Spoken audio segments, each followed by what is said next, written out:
So for me, riding for Factory Honda in America was the pinnacle of the sport for me. It was my ultimate dream.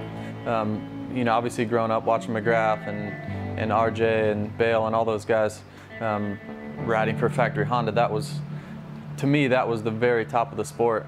And to get the call from Eric Kehoe, the end of 2011 season, and for him to say they wanted me to ride for them in 2012 was, I mean, still to this day, I remember the phone call. I remember exactly where I was driving. And it's one of them things that you just never think that would happen to you. And ultimately it happened to me. And I had a great season for them. That was my best season I've ever had. I tied for third in Supercross and had several podiums and heat race wins. I never won a race that year, but had some looks at it, had some laps or races where I led a lot of laps. So yeah, to now be, you know, obviously coming back to Australia last year for Honda, kind of felt like I came a little bit full circle with riding a red bike, and to win a championship last year in Australia was really, really cool. So it's actually really crazy how the Honda Australia thing came up. I had no idea that you could get messages on Instagram, and my wife was showing me one night as we're on vacation, because I had actually gotten hurt in the outdoor motocross series in the States. So I knew I was going to be out for the last 3 or 4 races. So we just kind of went to the beach and was going to take a little bit of a breather. And she was showing me one night. And 3 days prior to that, Yariv, the team owner, had messaged me on there, presenting maybe an opportunity to race the series in Australia. Australia's always been special to me. I came here in 2010 and did the first 3 races of the Supercross series and absolutely loved it. And always thought that I would come back. Never, you know, didn't know for sure if I'd have the opportunity. So when that came about, I jumped all over it.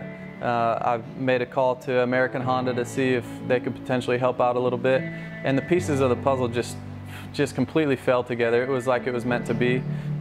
So my wife and my 2-year-old daughter at the time packed up her bags, and we came to Australia, and we couldn't have really scripted it any better with winning the championship.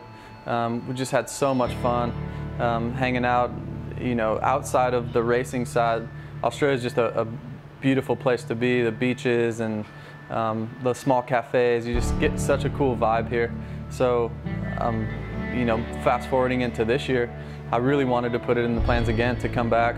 Now we've added a family member. We have a 7-week-old son.